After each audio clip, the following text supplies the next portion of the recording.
Dito naman ay maliliit pa yung mga mais hanggang sa dulo yan.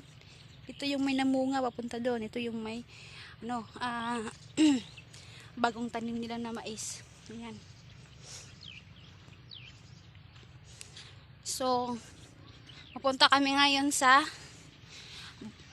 bukirin ni Tita Sally. Niyaya kami pumunta doon.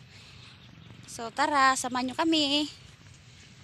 Yan po, lahat po yan doon. Galing tsaka diyan ay ano ho yan.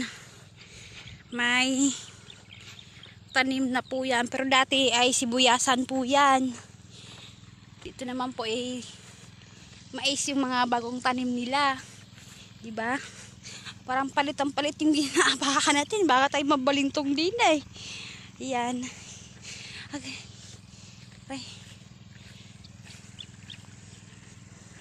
Kasari ko pagka mainit na. Ayan oh. May sako silang pang abono. Ay, mais pala tinanim pala nila. Ayan oh, may mga mais na. So ayan, sibuyas din nila. Ayan, sibuyas. Malalaking yung sibuyas nila. Nakita nyo baga? Oo. Mga malalaking sibuyas nila. So, jackpot yung may-ari ng lupa. So, naligaw pa kami mga kasari ko. Bago naman makita si Tita Sally. Ayan. Yung nag-harvest na sila ng kamuti. Ayan, mga kamuti nakapatong lang. Oh. Ayan, ganyan sila. May traktora. Inaano pala nila. Diyan nila ilalagay yung na-harvest nila na kamuti. Laki ng mga mais. So ayan mga kasari ko, nakita na namin si Tita ni Sis AJ. Ayan, tawang-tawa si Sis AJ na wala na kami, doon kami.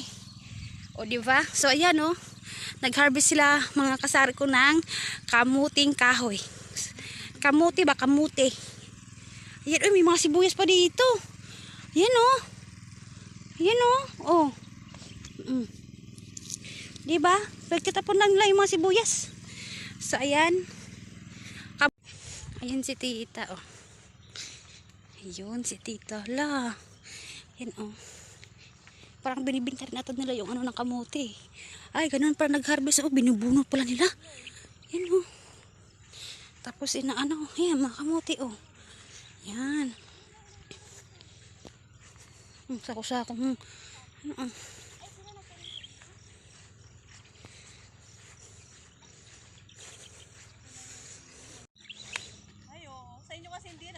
Hindi, nilalagyan nila ng parang yung parang bahay-bahay ba.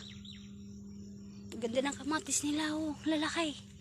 Yan si Tita Sally oh. Yan ang farm niya. Mga kamatis oh, ang gaganda, ang lalaki ng bunga. Diyos ko, mahal na mahal to sa merkado. Yan hawakan ko. Ganyan oh, lalaki. Ang tatabaan ng kamatis. Ganyan lang po yung kamatis nila. Nakagapang lang sa sa lupa.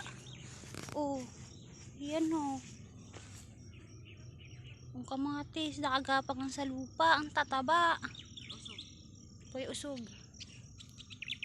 Kuya usog daw. Yan, usog-usog. Yan ang lalaki ng nila. Ang sipag ni Tita. Yan may mga nag-aani oh. Yun.